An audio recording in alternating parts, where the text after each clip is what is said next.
자, 그러면 우리가 오늘 묵상할 말씀 다 기립하셔서 경건한 마음으로 봉독을 하겠습니다. 요한복음 17장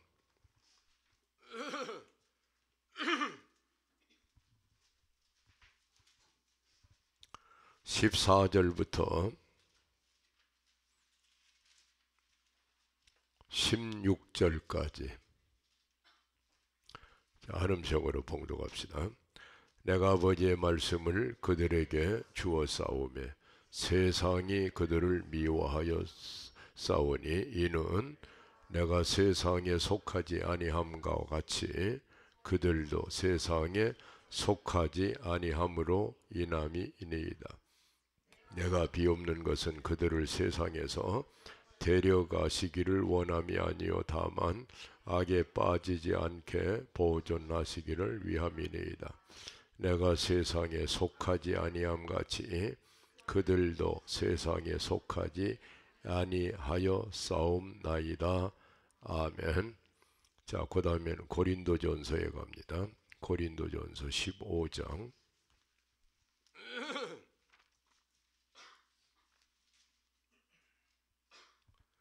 고린도전서 15장 47절부터 49절까지 봅니다. 첫사람은 땅에서 났으니 흙에 속한 자이거니와 둘째 사람은 하늘에서 나셨느니라.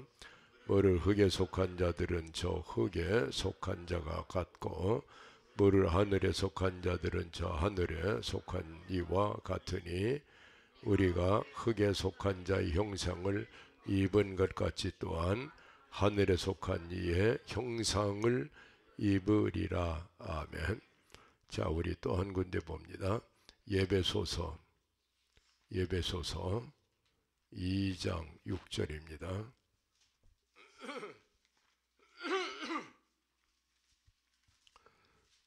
예배소서 2장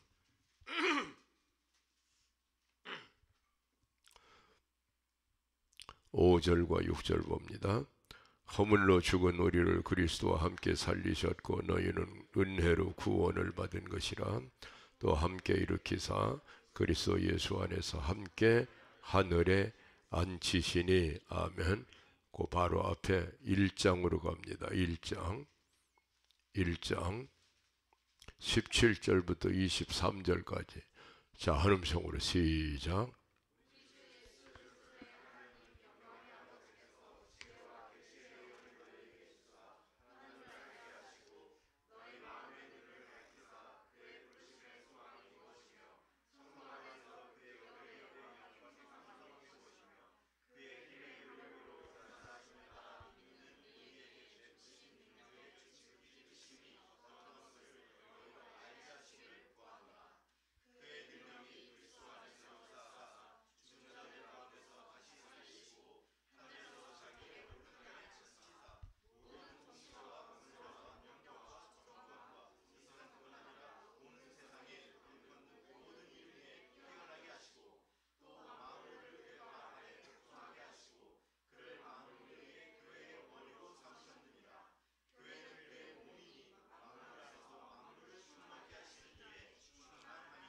아멘. 작성하시기 바랍니다. 아버지 하나님 감사합니다. 오늘 다시 한번 하나님의 말씀을 보내어 주시옵소서. 우리의 심령이 하나님의 사시고 역사하시는 말씀을 기다리고 있습니다. 아버지 하나님, 성령께서 보증하시는 하나님의 말씀, 오직 예수 그리스도 안에서 역사하시는 하나님의 말씀을 보내어 주시옵소서. 부족한 것은 감추어 주옵소서. 예수님의 이름으로 기도합니다. 아멘.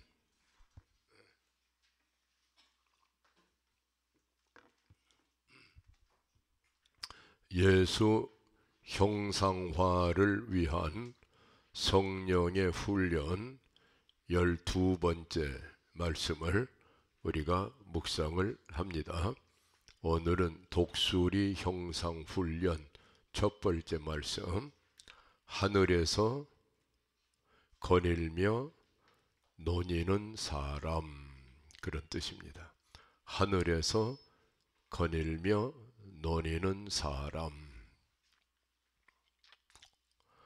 우리는 평생 성령으로 말미암아 예수 형상화를 위해서 살고 있는 그런 사람들인데, 예수님께서는 십자가에 달리셨을 때 극명하게 우리에게 보여주신 네 가지의 관계성을 오늘 우리도 바라보고 있습니다. 첫째는 십자가 달리신 예수님 하나님 관계에서는 절대 순종하고 절대 헌신하고, 그래서 제물이 되기까지 희생하신 송아지 형상으로 나타나신 예수님, 그리고 사람을 향해서는 끝없는 사랑과 구원의 은혜를 베풀어 주신 얼굴이 사람 같은 예수님, 그리고 자신을 향해서는 사자처럼 나는 왕이다, 이 세상에 속한 왕이 아니요 영원한 하나님 나라의 만왕의 왕이라고 자신을 선포하시는 그 사자 예수.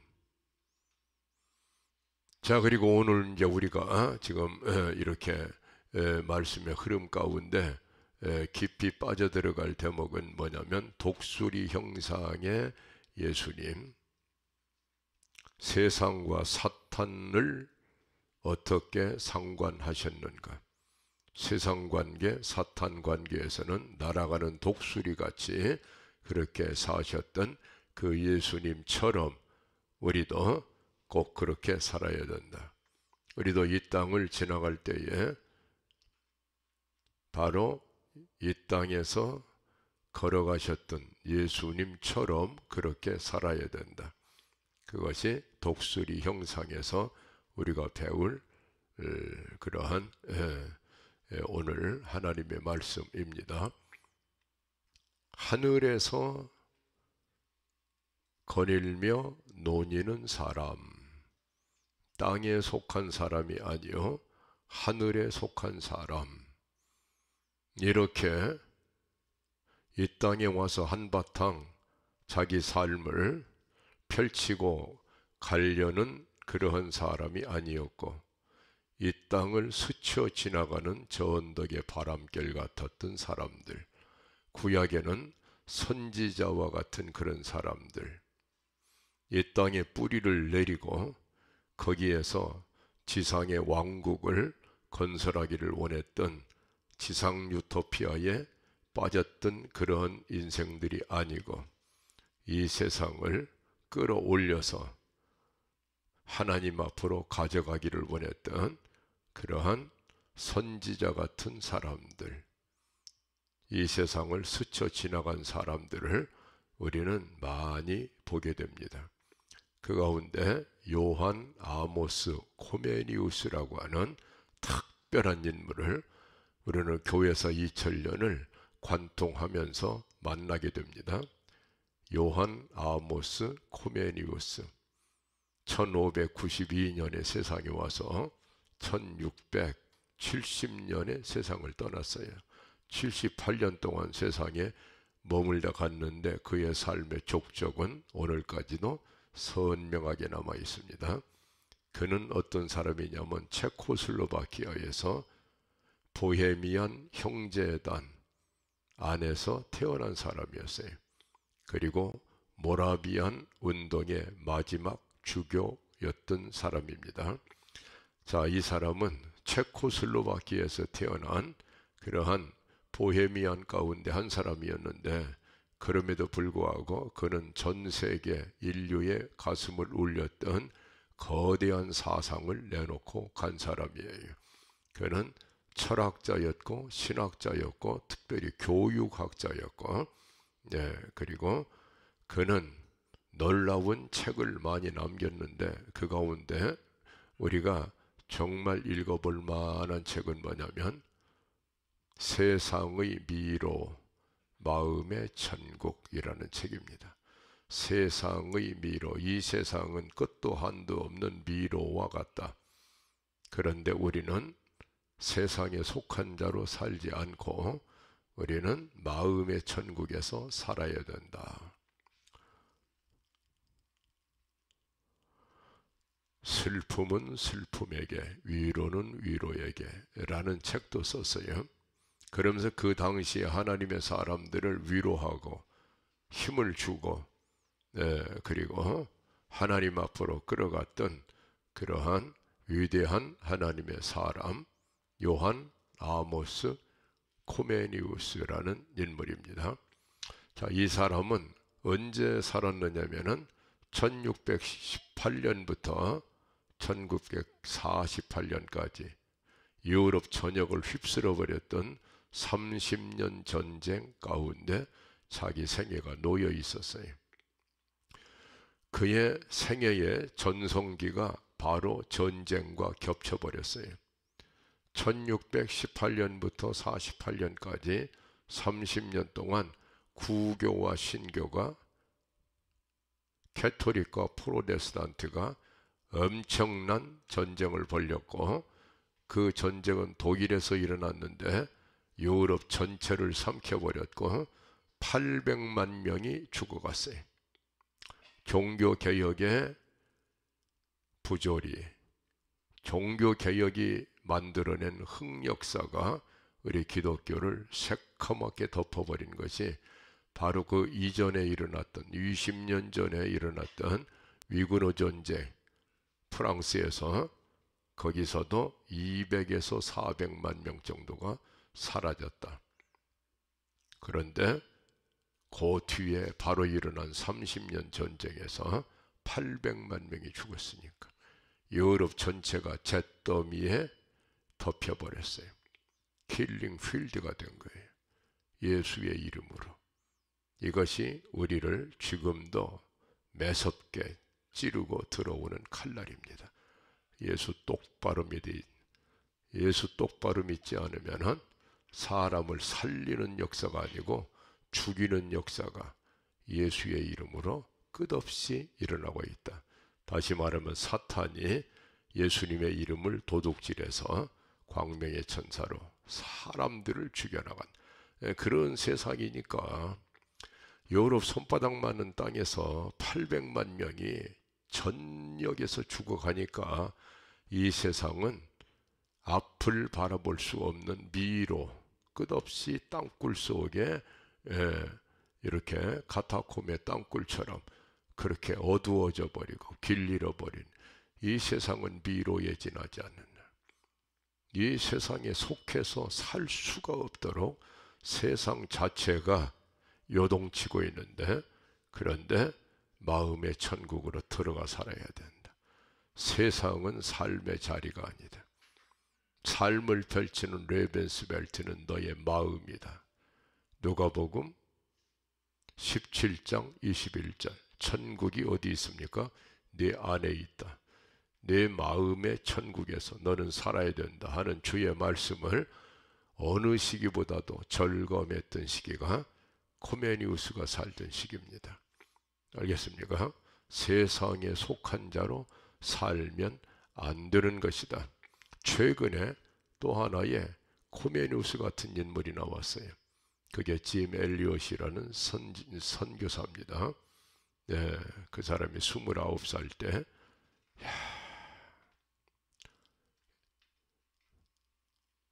에콰도르의 아프가 토족 선교를 위해서 뛰어들어갔다가 그는 복음을 한마디도 정하지 못하고 바닷가 모래사장에서 대창에 맞아 죽었어요.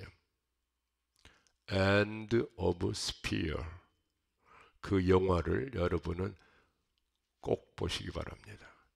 End of Spear, 창 끝이라는 영화예요.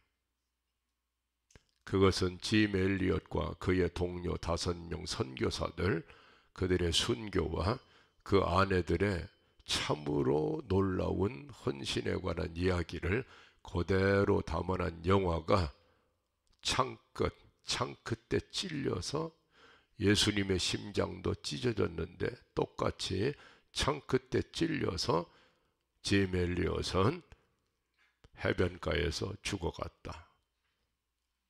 end of spear, 그 창끝, 그것이 사탄이 우리를 우는 사자처럼 지금도 공격해 들어오는 창끝. 이 창끝 세상을 살다간 사람이에요. 이 세상에 와서 무슨 재미를 보고 한바탕 무슨 이 세상을 즐기다가 가려고 하는 사람들, 이런 사람들은 어떤 사람이냐? 는 마태복음, 요한복음 8장 44절에 너희들의 아비는 마귀다 라고 말해요. 요한복음 8장 44절, 너희 아비 마귀가 너희를 끌고 간다. 예수 밖에 있는 사람들, 구원받지 못한 사람들, 끝없이 세상의 쾌락을 추구하다가 바람과 같이 사라지는 사람들을 예수님은 한마디로 너희들의 아비가 마귀이기 때문에 마귀의 장난에 끌려서 살고 있는, 찾아보세요. 지금 요한복음 8장 44절. 오늘 여러분 굉장히 중요한 말씀을 전한다고 내가 미리 여러분에게 얘기했잖아요. 설교를 하자는 게 아닙니다. 왜냐하면 여기에 정말로 인생의 황금기에 한 토막을 딱 잘라가지고, 그래서 태평양 건너서 여기 와서 한 주간 지내면서 정말로 내가 변하고 정말로 나의 삶이 보라 이전 것은 지나갔으니 새 것이 되었다 라는 말씀을 체험하고 싶은 청년들이 여기 앉아있기 때문에 그들을 향해서 마지막 말씀의 창끝을 겨누는 거예요. end of spear. 그래서 젊은 태평양 건너온 이 찬란한 새벽이슬 같은 청년들이요, 오늘 예수님의 심장에 들어갔던 창끝처럼 말씀의 창끝이 여러분의 심장을 뚫어내서 마지막 일격, 이제 공부는 끝났으니까 놀러 댕기자, 턱도 안 닿는 얘기예요. 공부는 안 끝났어요. 여러분이 세상에 머무는 동안 예수 공부는 끝날 수가 없는 거예요. 끝없이 여러분은 도망가지 마세요. 자유로부터의 도피, 비겁한 겁니다. 예수님 말씀 앞에 정면으로 서야 돼요. 그래야 그 지긋지긋한 나의 옛사람이 무너지게 되는 거예요. 지긋지긋하게 달라붙어 있는, 알겠습니까? 여러분의 셀프 이미지가 완전히 바뀌지 않으면 세상에서 예수를 믿어도 주변만 맴돌다가 가는 사람이 돼요.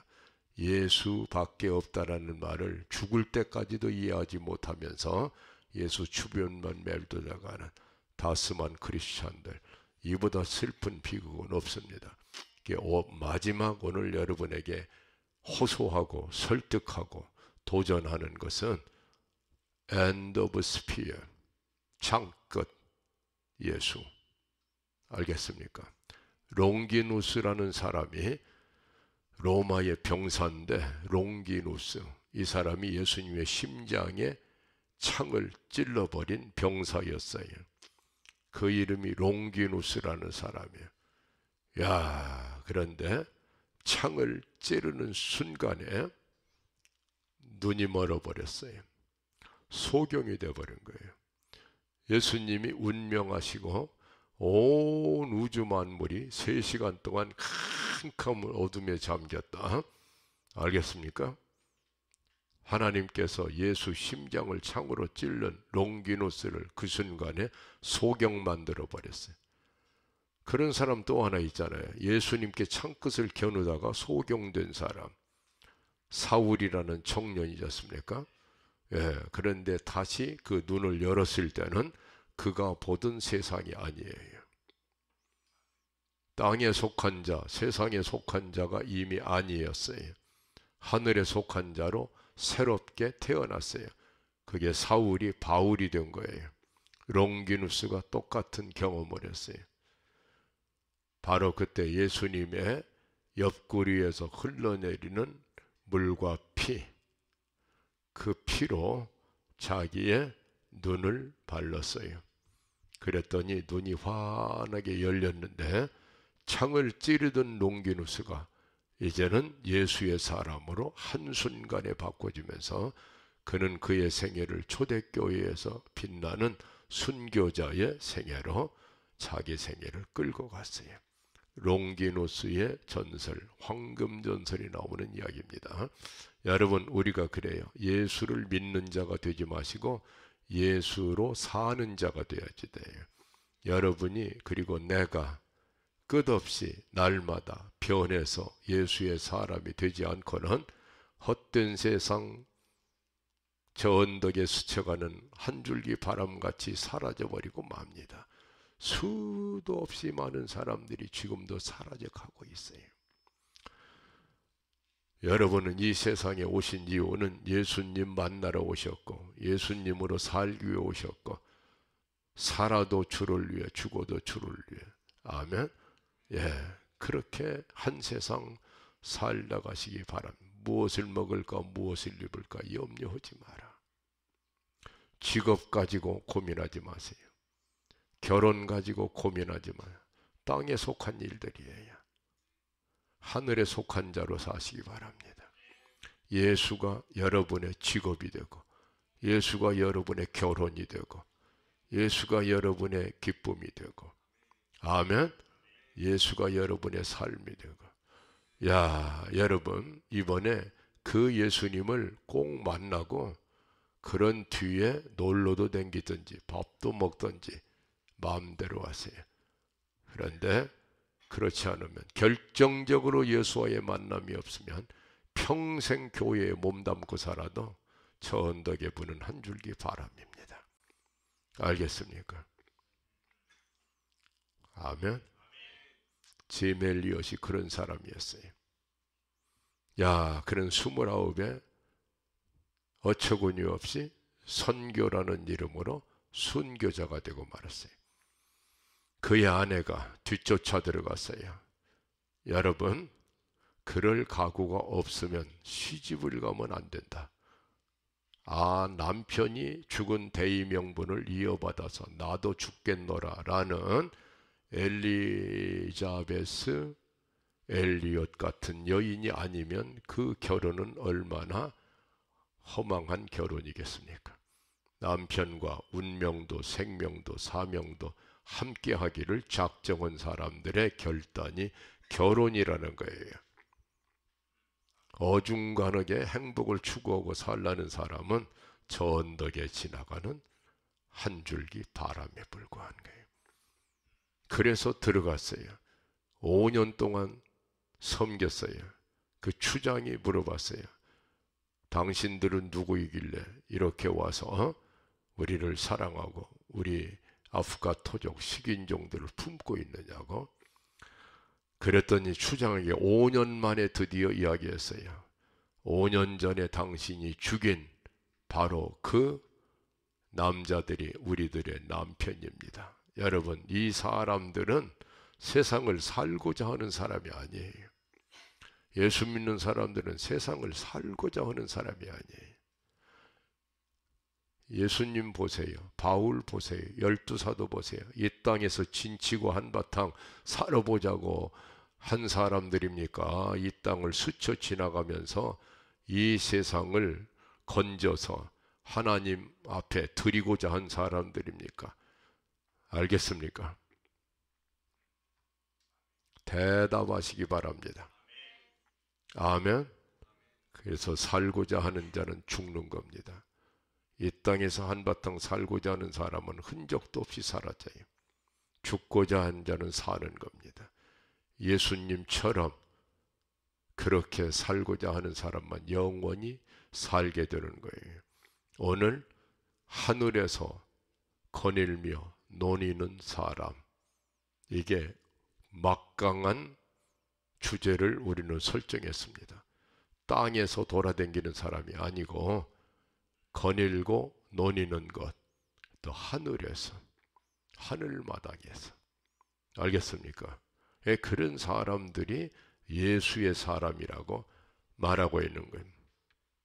자, 뉴욕타임스가 무모하고 위험한 행동이라고 거기 가면 죽을 줄 아는데도 불구하고 뛰어들어간 젊은 선교사들은 인생을 낭비해버린 무모한 낭비였다고, 불행한 낭비였다고. 여기에 그 아내 엘리자베스가 대답을 했어요. 우리 남편의 죽음은 낭비가 아니라고. 우리 남편은 바로 그 한순간을 위해서 걸어온 사람이라고. 그 죽음의 한순간, 29년으로 마감하는 그 한순간은 하나님께서 받으시는 죽음, 예수님이 찬란하게 빛나는 그 죽음, 마지막 대창에 찔려 죽으면서도 그 선교사들의 입에서는 우리는 아프카를 사랑합니다. 그래서 옆구리 차고 있는 권총도 빼질 않고 그대로 창에 맞아 죽어오면서 나는 당신들을 사랑합니다. 그 한마디를 위해서 나의 남편은 살아왔습니다. 낭비가 아닙니다. 여러분, 이 사람이 하늘에 속한 사람입니까? 땅에 속한 사람입니까? 알겠습니까? 이건 단순한 선교나 사명의 문제가 아니에요. 우리 기독교인들의 셀프 이미지, 나는 나를 어떻게 생각하고 판단하고 바라보는가라는 관점의 문제예요. 여러분은 여러분을 세상에 속한 사람으로 볼 때는 절대로 예수가 나타날 수가 없어요. 왜냐하면 예수님이 그런 분이에요. 그래서 고린도전서 15장에서 바울 사도가 그거를 명확하게 그려 보여주었잖아요. 세상에는 두 종류의 사람이 있다고.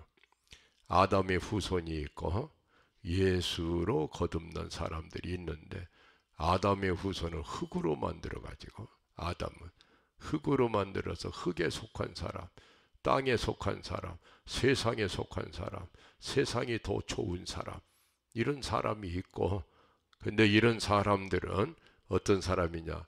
이 세상의 임금님이 마귀이기 때문에 마귀에게 종살이하는 사람, 마귀들이 그 아비라고, 마귀가 우리 아비라고 사탄을 숭배하고, 알겠습니까? 하나님을 거역하는 모든 사상, 모든 종교, 그 아비는 마귀라고. 찾아봤어요. 아까 요한복음 8장 44절 그거 읽어보세요. 한음성으로. 굉장히 충격적인 말씀을 주님이 하셨어요. 자, 시작.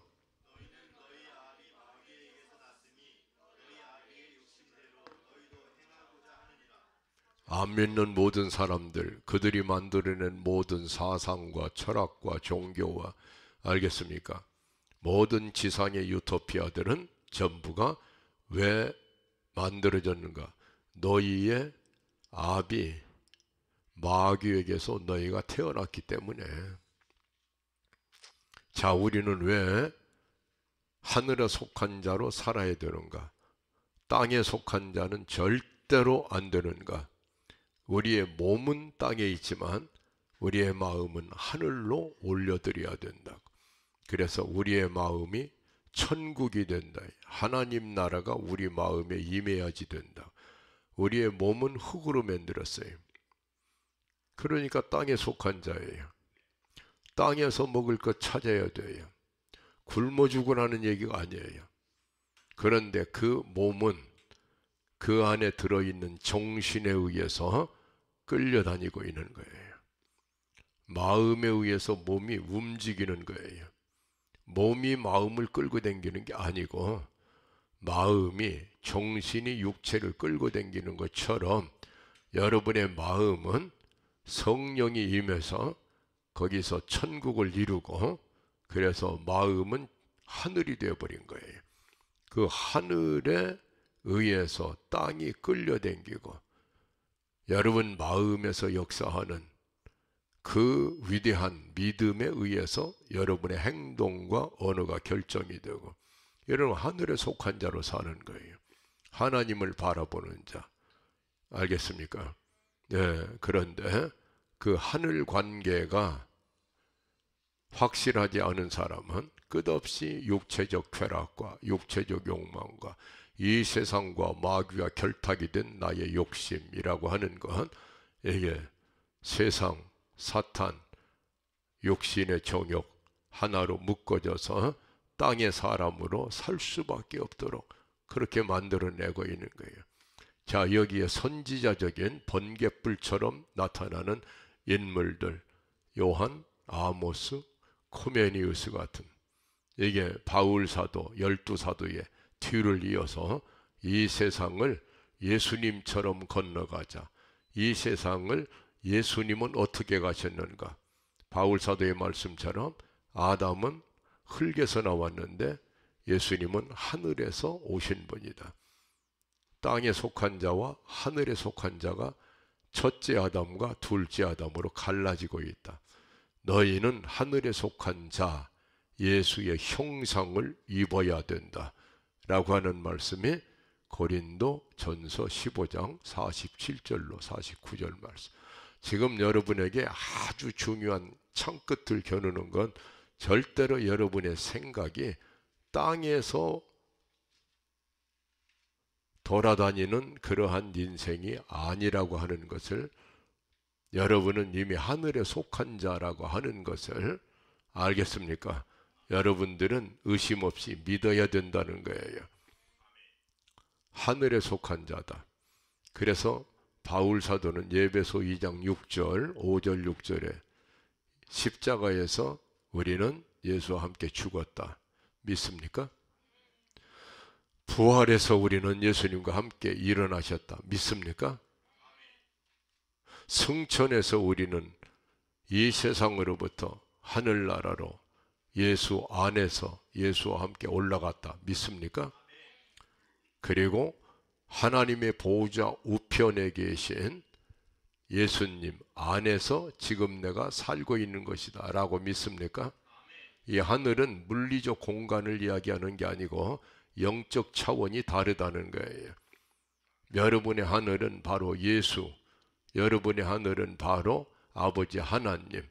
탕자의 비유는 이렇게 수평선을 이루는 게 아니고 여기에 돼지간이 있고 여기에 아버지 집이 있어서 이렇게 가는 걸음이 아니고 아버지는 하늘에 계시는 하나님이고, 알겠습니까?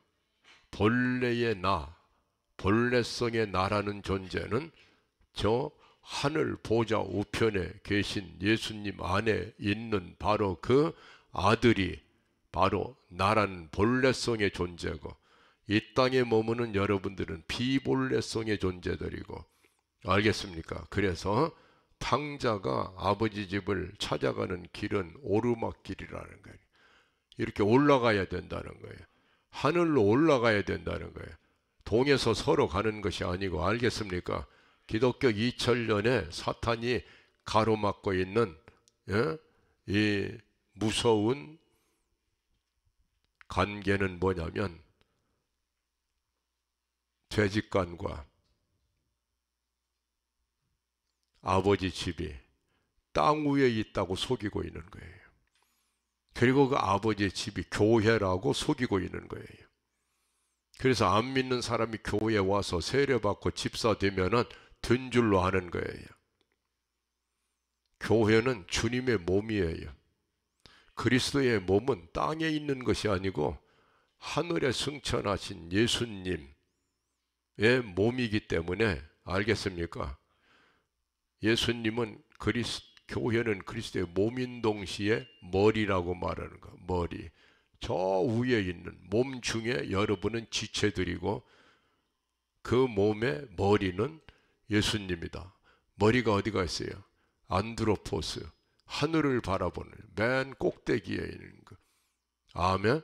이 머리가 없이는 지체가 다 죽어요. 여기서 전부 통제를 할 때 손가락 하나를 움직이는 거예요.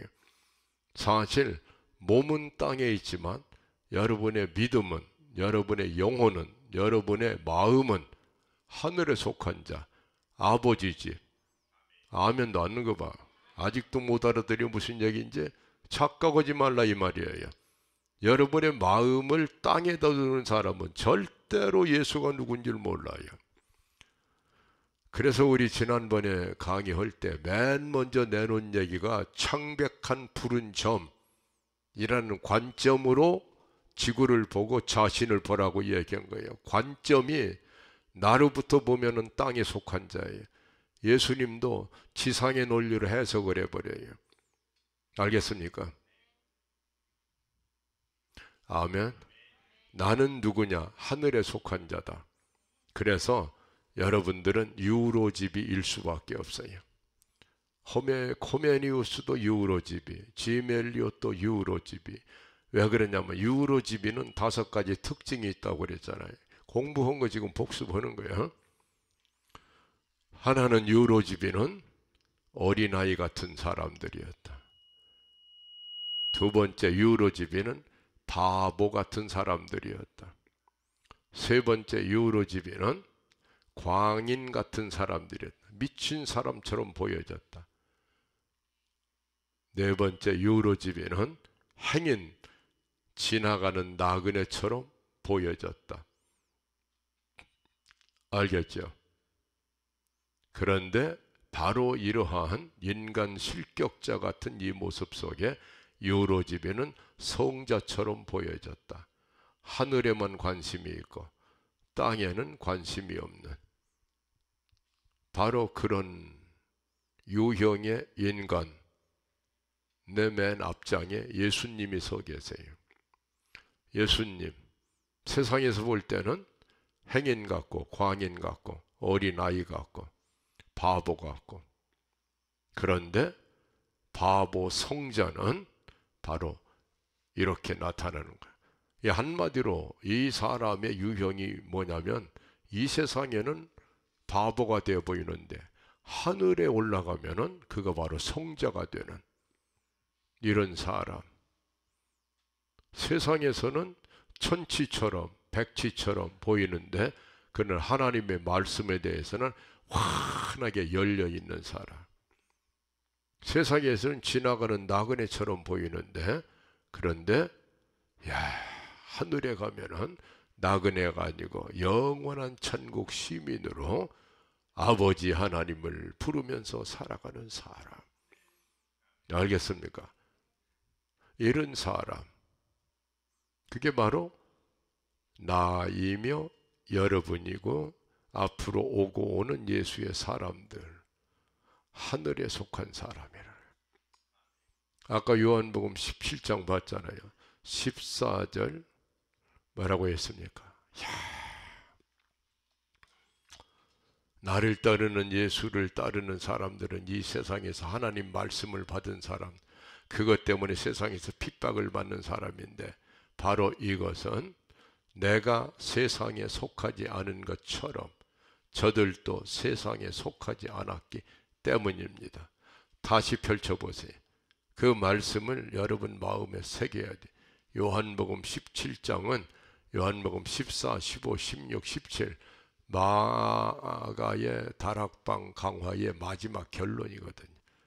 14, 15, 16장에서는 설교하시고 17장에서는 기도하시는 내용, 하나님 앞에. 근데 거기 14절부터 읽어보세요. 자, 시작.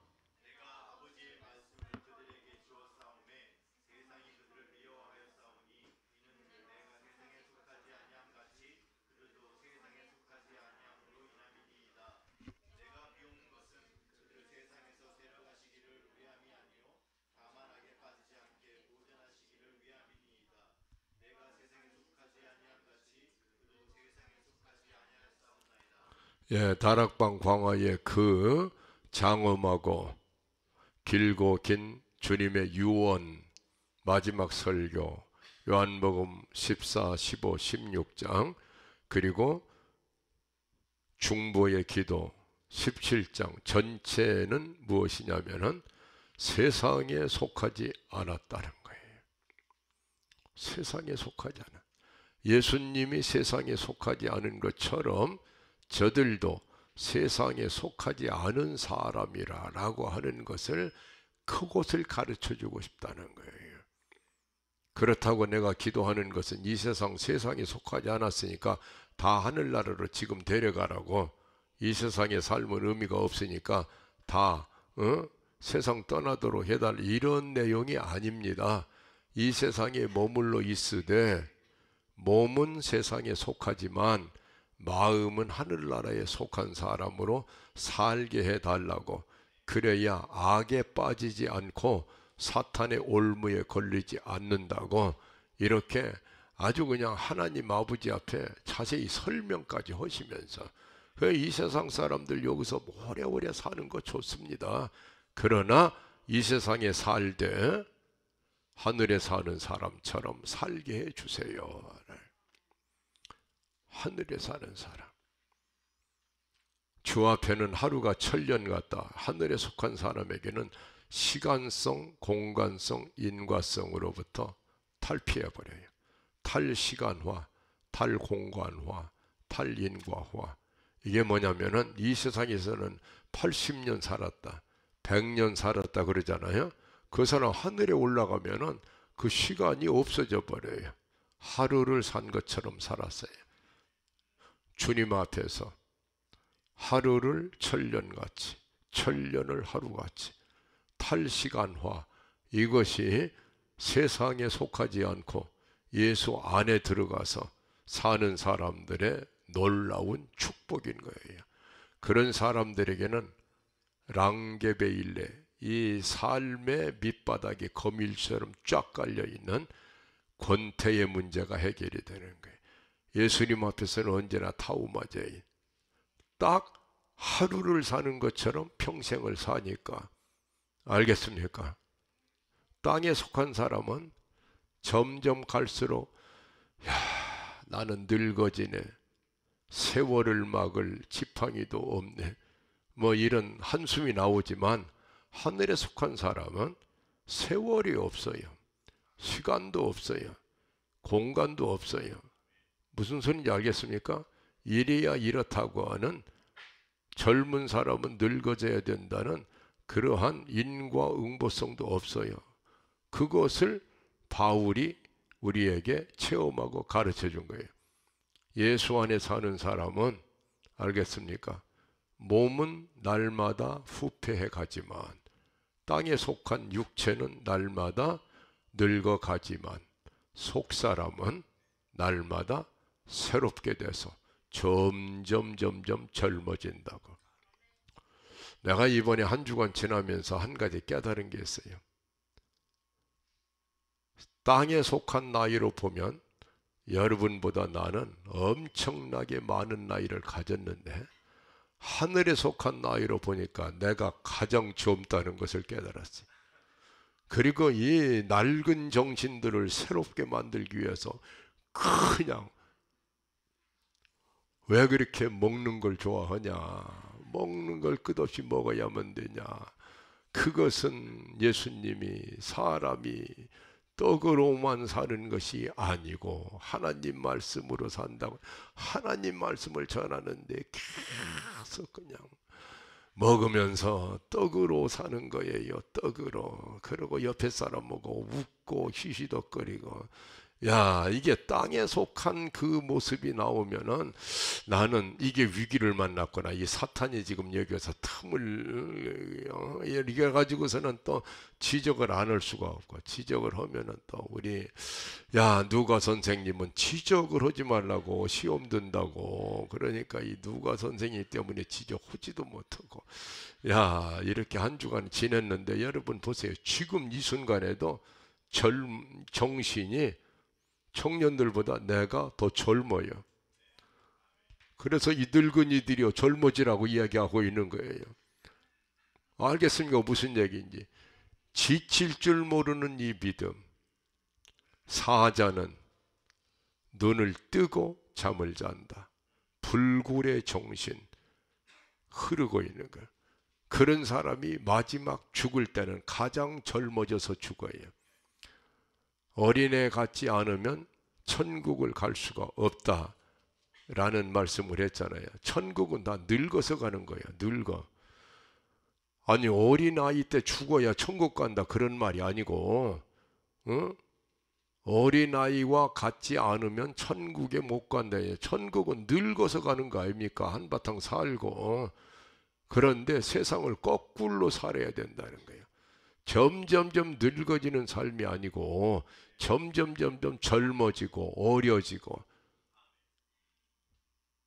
하여튼 아멘. 그렇게 살아야 된다 이 말이에요. 정말 그래요. 어떤 사람 보면 몇 살 먹어서 22살인데요. 그런데 82살처럼 보여지는 사람도 있고.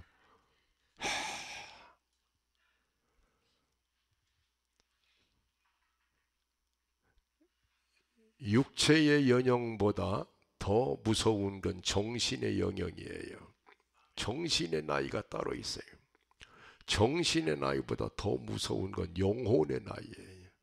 그게 하늘에 속한 자들은 나이를 먹는 법이 없어요. 점점 갈수록 여러분 보세요. 나는 충격적인, 내가 이름을 요한이라고 했잖아요. 존코 요한입니다. 요한. 왜냐하면 요한이가 참 부러운 바가 너무 많지만 정말 부러운 게 하나가 있어요. 야, 요한계시록 지금 우리가 읽어도 세상에 무슨 얘기인지, 이거는 뭐 요즘에 나오는 판타지, SF, 과학, 소설 다 보태놔도 요한계시록을 따라갈 수 없는, 꿈 같고 공상 같고 환상 같은, 인류 역사의 마지막을 다 그렸는데 몇 살 때 그린 줄 아세요?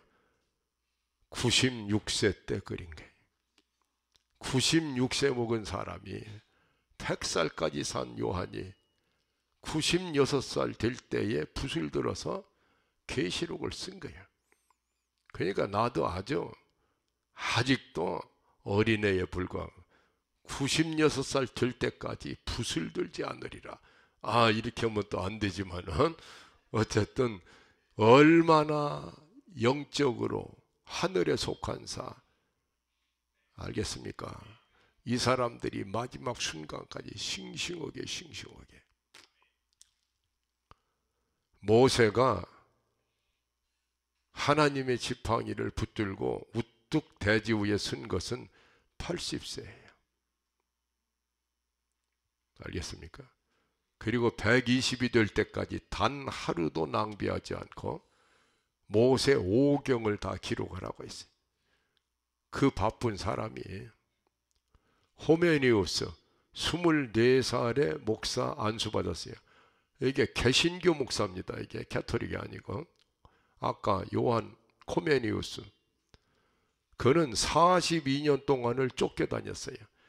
전쟁, 난민들, 보헤미안들, 형제단 300명 정도를 이끌고 일로 절로 다니면서 신앙을 지키려고 42년을 광야를 떠돌던 이 사람이 남겨놓고 간 그의 말씀의 유산들은 엄청난 거예요.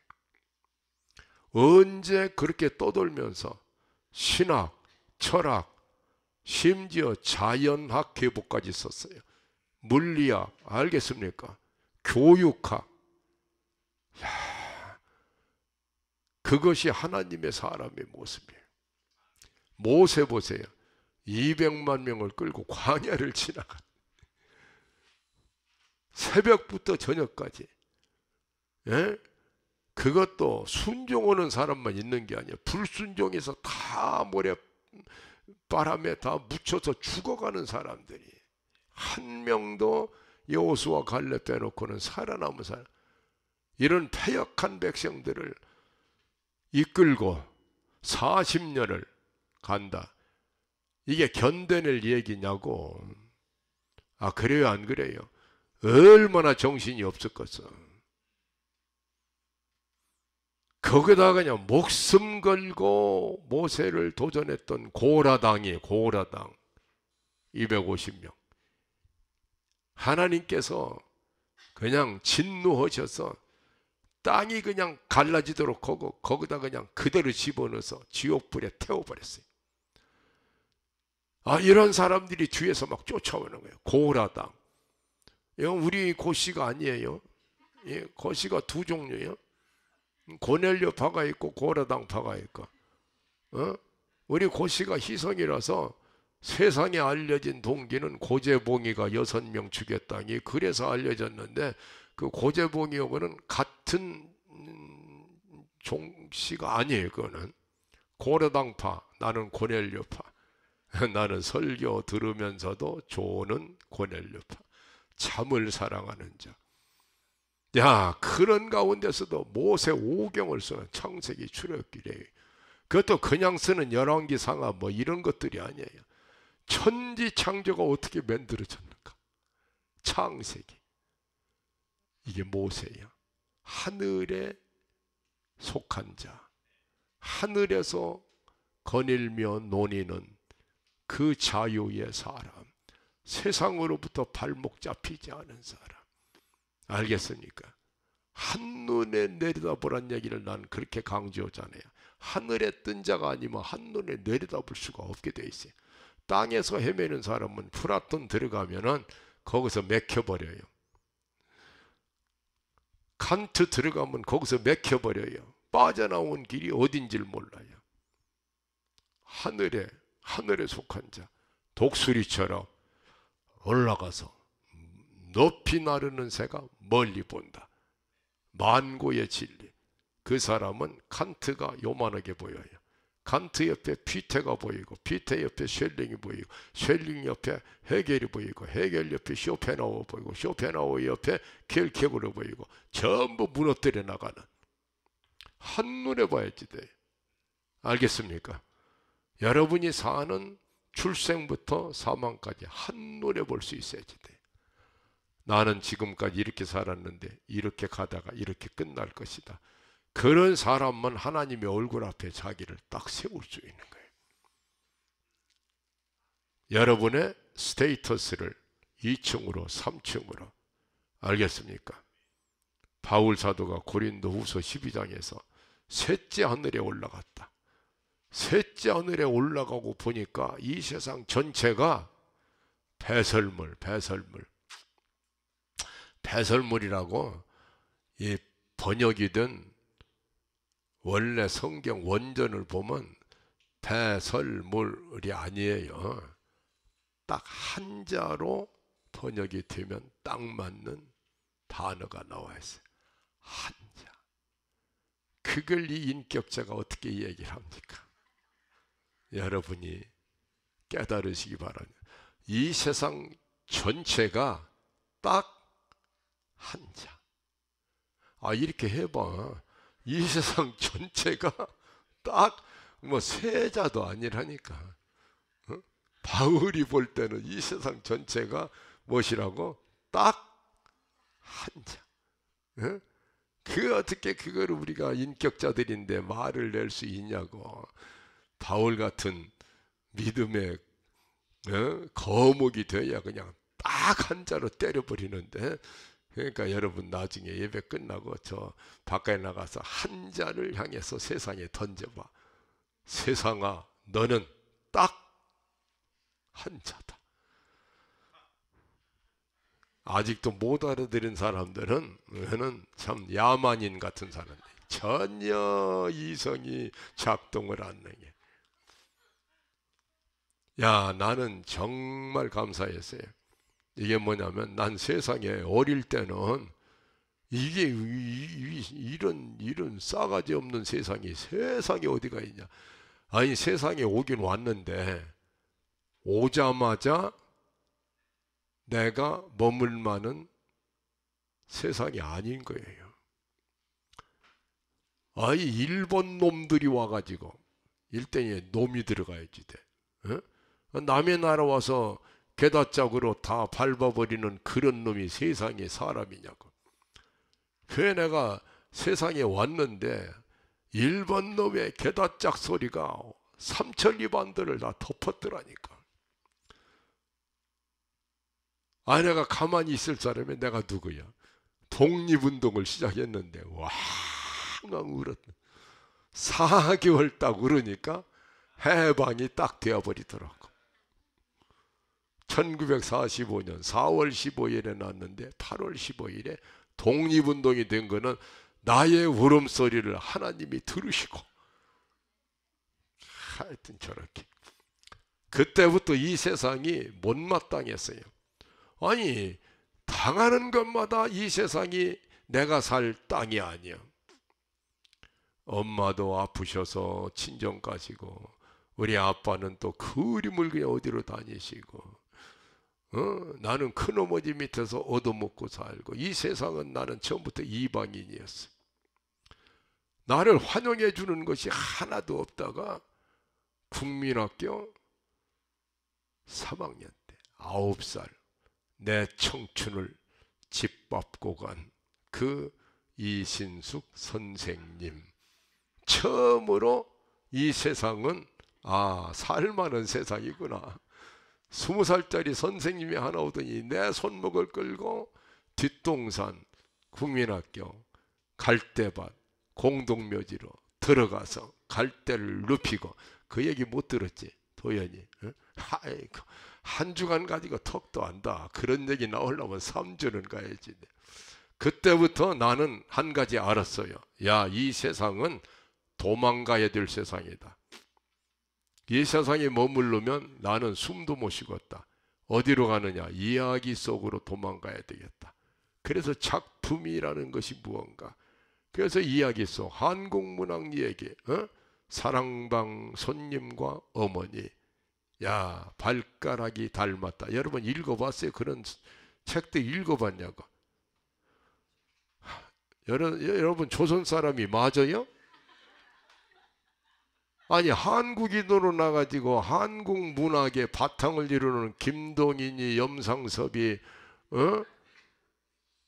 주요한이, 이것도 아직도 안 읽었으면서 한국에서 나오는 쌀 가지고 밥을 해서 여태까지 잡수셨어요? 참나. 나는 우리 선생님이 그때부터, 지금 이게 장난이 아닙니다. 이게 지금 세상에 속한 자가 아니라는 것을 설명하자는 거예요. 나는 정말로 하나님께서 큰 은혜를 주신 것이, 너는 이 세상과 정 떨어져야 된다는 거. 이 세상이 네가 재미 볼 만한, 대박 터질 만한 그런 땅이 아니라는 것을 어려서부터 그냥 가르쳐 준 거예요. 가르쳐 준. 아버님 세상 떠나니까 무덤에서 3년 동안 앉아있는 이 어린아이, 이게 세상에 속한 자냐고. 나는 굉장한 진리를 깨달은 것도 아니야. 세상으로부터 받아주질 않는 거예요. 날 세상에 받아주는 사람이 하나도 없는 거예요. 나중에 큰 것을 깨달은 게, 내가 우리 예수님을 이렇게 좋아하는 이유가 뭔 줄 아세요? 팔자소간이 나와 똑같으신 분을 발견한 거예요. 세상에 오자마자, 세상에 오는 날 2살 미만의 아이는 다 잡아 죽여라. 번뜩인 칼날이 예수님에게 다가왔어요. 핏덩어리의 몸으로 여러분 시나이 반도를 건너서 애굽으로 피난을 가지. 이 세상이 전혀 받아주지 않고 있는 한 사람, 그 예수님의 거부당하는 그 모습이 그렇게 나는 마음의 위로가 되고, 야, 예수님이 진짜 바로 세상에 속하지 않은 증거를 나오면서부터 세상이 그를 막 죽이려고. 세상이 살만한 사람은 예수 똑바로 믿기가 그렇게 힘들어요. 그래서 부자가 천국 가는 거는 낙타, 바늘구멍 들어가는 것이 더 쉽다라고 말하는 거. 이 세상이 살만하다고 느끼는 사람, 이 세상에서 한번 지상 유토피아를, 이런 사람들은 상징적으로 부자들이야. 부자들. 이 사람들은 하늘에 속한 자의 삶이라는 게 도대체 무슨 얘기인지 이해도 안 될 뿐 아니라 이해하기가 싫은 사람들인 거예요. 이 땅에서 욕을 먹든 뭘 하든 간에 한 번 내가 이 세상 한 번 도둑질하고 가겠노라고 하는 이런 흑심의 사람들. 알겠습니다. 나는 정말 감사한 게 이 세상이 자꾸 나를 토해내는 그 경험이 계속적으로 이루어진 거예요. 세상에 정부치고 살고 싶어도 이 세상이 받아주질 않아요. 그래서 아예 직업이라는 것은 생각을 안 했어요. 생명이 문제지 생활이 문제가 아니라는 걸 일찍이 깨달아 버렸어요. 생활, 이 땅에 붙어서 어떻게 나의 삶을 펼쳐나갈까, 이 생활의 문제가 아니고 그건 비본질이고, 본질은 사냐 죽냐 왜 사냐 생명 문제라는 것을 일찍이 깨달아 버렸어요. 난 직업을 가지려고 생각한 적이 없어요. 직업을 가지려고 생각도 않는 사람에게 주시는 천직이 있어요. 하늘이 주시는 직업. 그게 목사예요, 목사. 아무것도 세상에서 할 것이 없으면 목사가 되면 돼요. 야, 작소리 없어. 지금 이게 큰일 났거든. 지금 경계선까지 밀렸거든. 여기서 한 걸음만 더 나가면 내 인생 조진다. 다 이게 되거든. 그러니까 바짝 긴장이 되거든. 내가 땅에 속한 자로 마지막 핏줄고 있는 이 끈까지도 그냥 끊어내려고 하는 저 이상한 짐승, 이렇게 이제 보여지거든. 여러분, 그런데 인생 살거나 봐요. 여러분의 직업은 생활의 도구에 불과했어. 돈 벌어들이는 기계로 살았던 거예요.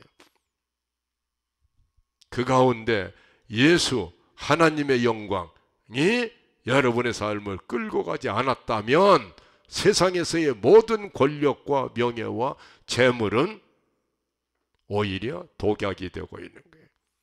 땅에 비끄러매는 역할을 하고 있는 거예요. 하늘에 속한 자, 아멘. 하늘에 속한 자. 내가 땅에 속한 줄 알고 이 땅에서 생존의 논리를 찾아내려고 하다 보니까 자살 3번을. 삶의 이유가 없었어. 19살 때 하나님께서 정말 감사하게 절간에서 성령의 불을 던져주셨어. 그날 나는 엄청난 도약을 경험을 한 거야. 드디어 내가 이 세상에 안 살아도 되는구나. 이제는 예수 안에 들어가서 살면 되는구나. 이게 주님이 나에게 부어준 은혜예요. 어머니 뱃속에서부터 예수 믿었어요. 그런데 내가 만났던 사람들은 다 땅에 속한 자들이었어. 그날 바로 19살 청년이 산꼭대기로 올라가. 그 성령의 체험을 하고 나는 벌거벗은 몸으로 절간에서 성령 체험을 했으니까. 그러고는 그대로 나와서 벌거벗은 몸으로 법당에서 춤을 췄으니까. 그러고 난 뒤에 하루 종일 펑펑 울었으니까.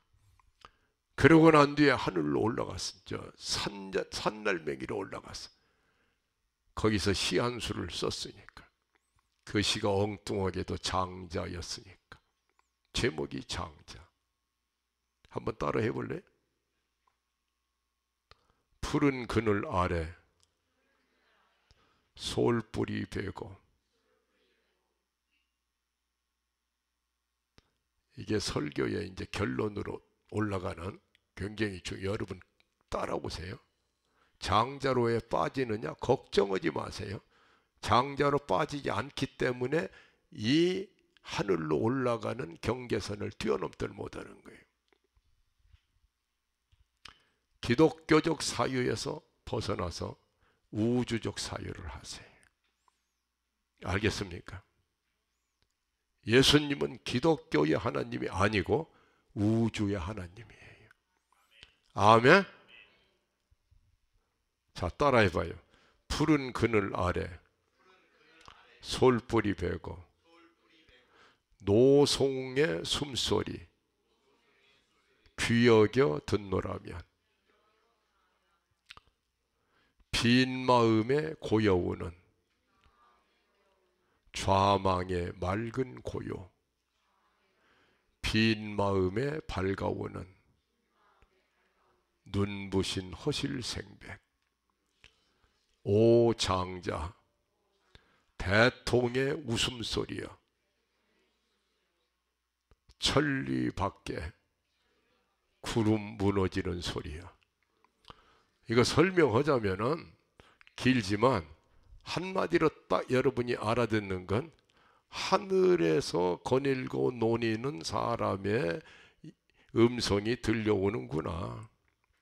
천리 밖에 무너지는 구름 소리가 들려지는 것처럼 하늘과 땅이 흔들릴 만큼 크게 깨닫고 크게 웃는 그 웃음소리 알겠습니까? 19살 때 나는 세상으로부터 탈출했어요. 하늘의 논리를 알았어요. 결론으로 들어갑니다. 왜 장자가 나오느냐? 장자만큼 바울 사도와 똑같이 장자만큼 땅에 속한 자와 하늘에 속한 자가 어떻게 완벽하게 구분이 되는가를 알려준 인류의 스승이 없는 거예요.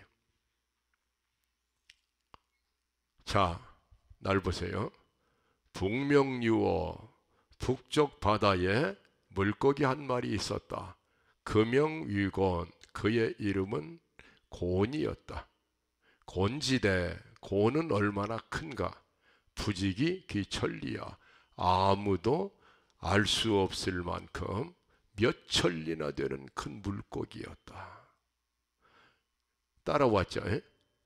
북쪽에 큰 바다가 있고 그 속에 엄청나게 큰 물고기가 하나 살았는데 몇 천리나 되는지 알 수 없는 이런 물고기들이 징기스칸이기도 하고 알렉산더기도 하고 인간이라는 이름으로 이 땅에서 그야말로 한바탕 펼치고 갔던 사람들이 곤이라는 이름의 물고기들이라고 말하는 거예요.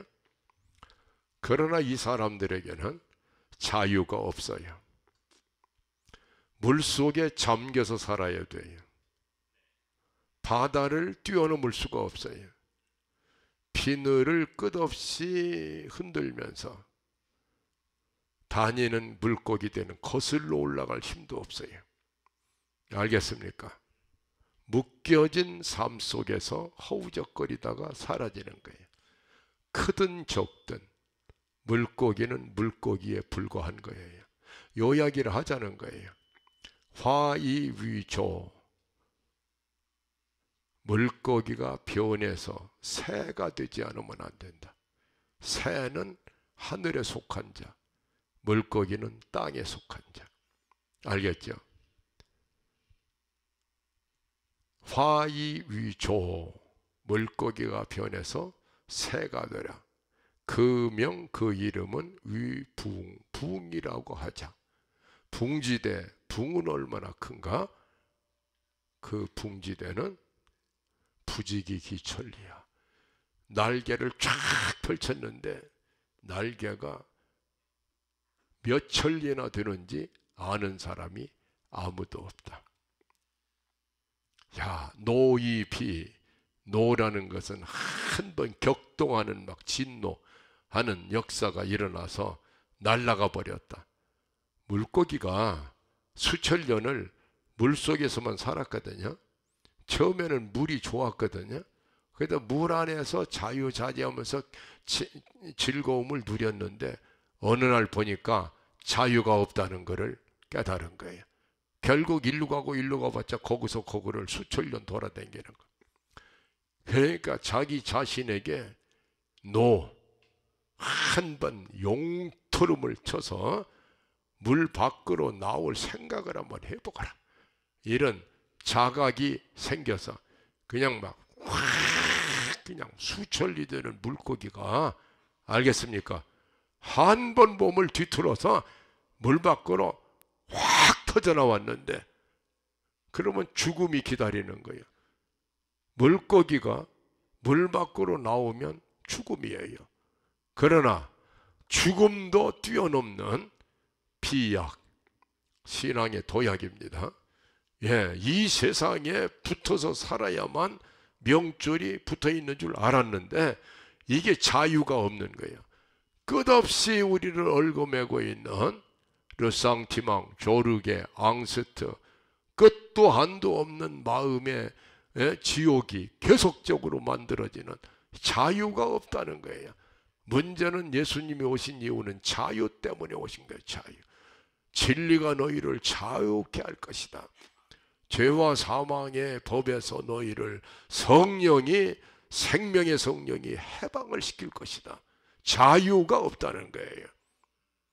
영원한 영혼의 자유, 이거를 물속에서는 누릴 길이 없어요. 알겠죠? 그래가지고 그는 노이비 그냥 한번 뛰쳐나오고 날아가 버렸더니 새가 되더라고요. 그익 약수 천지운, 그 날개가 쫙 펼쳤더니 물속에는 지느러미였는데 그냥 하늘로 올라가 버렸더니 지느러미가 쫙 퍼지더니 새의 날개가 되어버리더라는 거예요. 기적이 일어난 거예요. 알겠죠? 중동태, 줄탁동시, 여러분이 믿음으로 말미암아 살리라 하면은 성령께서 여러분의 지느러미를 날개처럼 확 펼쳐서 하늘에 속한 자로, 하나님의 자유에 참여하는 자로 만들어 주신다는 거예요. 그게 성령이 오신 이유예요. 야, 그러고 난 뒤에는 해운즉, 물고기가 처음에 자기 몸을 이렇게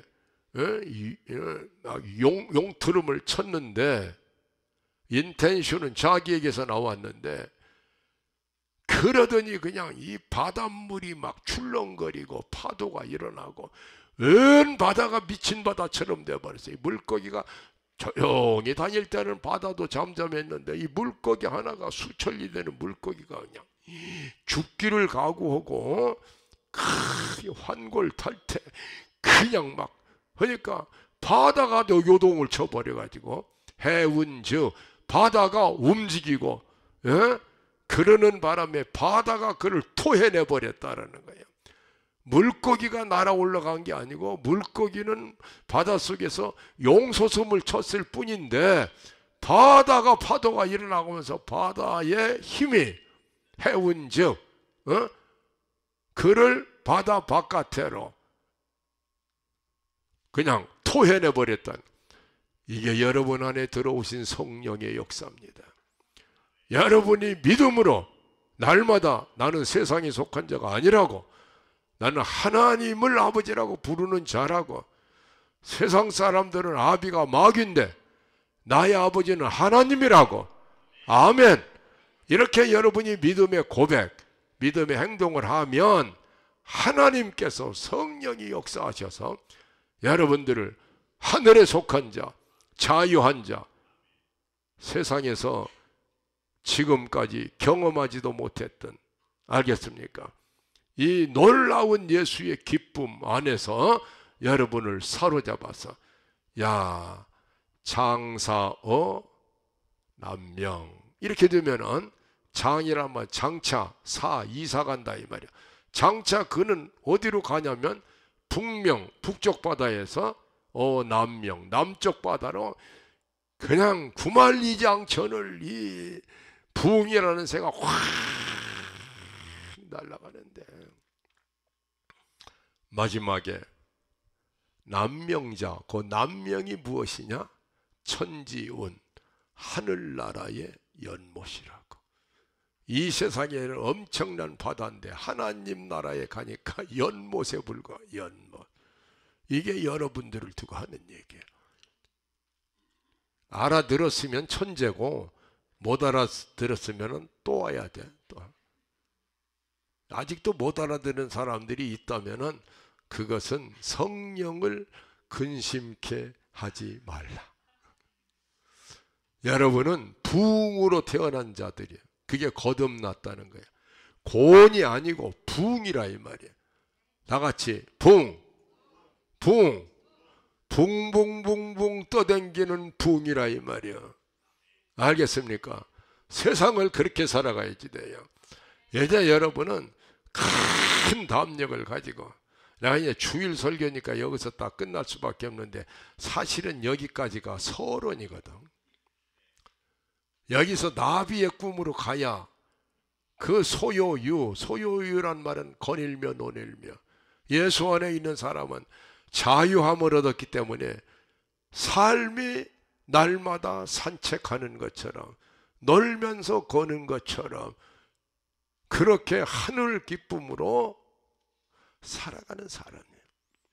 이게 장자가, 이게 사상가 중에 가장 특별한 것은 지구촌에 나타난 철학자 중에 가장 가난했던 사람. 그래서 장주라고 그래. 본래 이름은 장자는 장주 선생 이런 뜻이고, 장주의 집에서 연기가 솟아나는 것을 본 사람이 아무도 없다. 팝을 해 먹을 쌀이 없는 가장 가난했던 철학. 야, 이 사람이 낮잠 자다가 꿈을 꿨는데 나비가 되는 꿈을 꿨어요. 야, 하늘 꽃밭을 날아다니는 나비가, 예? 된 거예요. 꿈을 깨면 가난. 알겠습니까? 땅바닥에 이야기가 나와. 꿈을 꾸었더니 하늘에 속한 자가 된 거예요. 꽃밭을 흐르 날아다니는 장주냐 나비냐. 알겠습니까? 이런데 그 꿈을 꾸다가 깼어. 깨보니까 하늘에 사는 줄 알았더니 땅에 떨어져 버렸어. 여러분의 삶은 언제나 그렇게 반복이 됩니다. 영혼은 하늘이고 육체는 땅인데 가운데 껴있는 마음은 영혼이 성령으로 힘을 얻으면 올라가는 마음이 되고, 알겠습니까? 영혼이 힘을 잃어버리면 육체로 끌려 내려오는 삶이 되고, 여러분 마음은 항상 출렁거려. 항상 성령으로 말미암아 항상 예수 안에 거하라. 항상 내 영혼이 강건함을 얻으면 여러분 마음은 항상 하늘에 속한 자로 사는 거예요. 하늘의 기쁨을 알게 돼. 그런데 그 성령의 역사가 약해져 버리고 믿음이 약해져 버리면 나도 모르게 자연히 땅으로 끌려내려 육체의 소욕을 따르고 육체의 쾌락을 쫓고. 알겠습니까? 그러니까 꿈을 꿨다 깼다, 꿈을 꿨다 깼다. 아니, 그렇게 좋았던 나비의 꿈이 깨고 보니까, 알겠죠? 깨고 보니까 또 장주가 되어버린 거예요. 그때 장자는 천재적인 이야기를 내놓는 거예요. 나비가 된 꿈이냐, 나비가 꾼 꿈이냐. 그 꿈은 언제나 두 가지로, 장자가 땅에서 속한 자가 꾸는 꿈은 나비가 되는 꿈이에요. 나비가 되는 꿈. 알아들어 못 알아들어. 그런데 나비가 꿈을 깼더니 장자가 되어버렸다. 이 발상을 어떻게 합니까? 참 기가 막히잖아요. 사람이 자면서 내가 꿈 꿨다 이렇게는 다 생각하지만, 꿈을 꿨을 때 나는 엄청난 나비가 됐었는데 꿈이 깨버리고 나니까 이거는 나비가 꾸는 꿈이 지금 내가 깨어있는 이 세상은 아닐까라는 역발상을 하는 거예요. 그게 우리들의 모습이에요. 하늘에 속한 자가 맞을까? 땅에 속한 자가 맞을까? 꿈을 꿨다, 꿈을 깼다. 알겠습니까? 예수님이 우리 안에 들어오신 것은 하늘이 들어온 거예요. 성령이 계신 것은 하늘이 들어와서 여러분 안에 살고 있는 거예요. 여러분의 몸은 땅이고 여러분의 마음에는 하늘이 들어가 버렸어요. 그런데 오르락내리락 하는 거예요. 예? 야, 한 주간 여기서 말씀을 공부할 때는 나비로 살았는데, 아니 어딘가 생퀸메드 파크에 가서 그냥 벌거벗고 한바탕 목욕을 하고 나오니까 얘는 꿈이 깨가지고 이제는 장주가 된. 그런 사람을 지금 여기다 앞에 앉혀놓고 다시 나비가 되도록 이렇게 그냥 뒤집어가는 이 안타까운, 야, 알아들어요 못 알아들어요? 생킨메드를 가든 또 여기 프리무스를 요번에 간다는데 내일 오늘 거기를 가든 여러분은 나비로 살아야 되는 거지. 꿈이 깨면은 굴뚝에 연기 하나 안 나오는 가난뱅이 창주의 삶이 딱 나타나게 돼 있어. 아멘. 그게 어떻게 되는 거냐? 나비냐 창주냐? 이것은 훈련에 의해서만 가능한 것이다. 끝없이 오르고 내리고 오르고 내리고 이렇게 되는 것을 끝없이 훈련에 의해서 올리는 훈련을 해야 돼요. 올리는 훈련을. 그냥 되는 게 아니다. 훈련은 집중, 지속, 반복. 바위 덩어리에 물이 떨어지는데 한 군데만 떨어져야지 바위가 팬다. 집중. 그 집중의 관역은 예수. 예수에게 계속 나의 생각도 말도 예수에게 집중하면 그러면 세상이 패여버려요.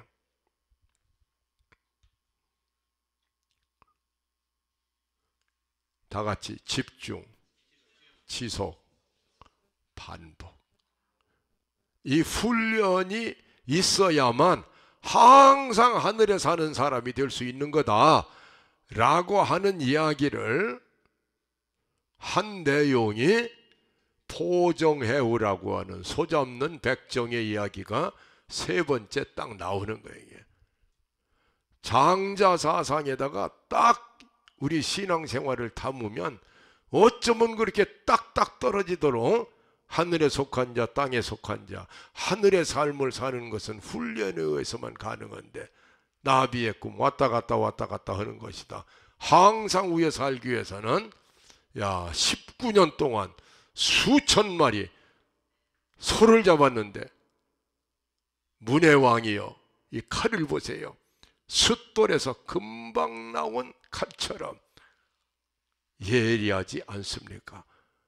이것은 훈련에 의해서만 가능한 것이다. 한국으로 가기 전에 포정해우 얘기는 꼭 듣고 갔으면 좋을 것 같은데 요번에 영빈이가 와가지고 그 영빈이는 내가 정말 사랑하는 청년이에요. 영빈이를 보면은 딱 떠오르는 인물이 까라마조브 형제의 알료샤예요. 알료샤. 키가 막힌. 그러면 나는 누구냐? 조심하장네요. 알료샤 조심하장. 영빈이는 그렇게 사람이 하여튼 기가 막힐 수가 없어요. 그가 여자 하나를 낚았어요. 이렇게 낚시질 하듯이. 그게 하라를 낚았어요. 하라. 그냥 하라는 거예요.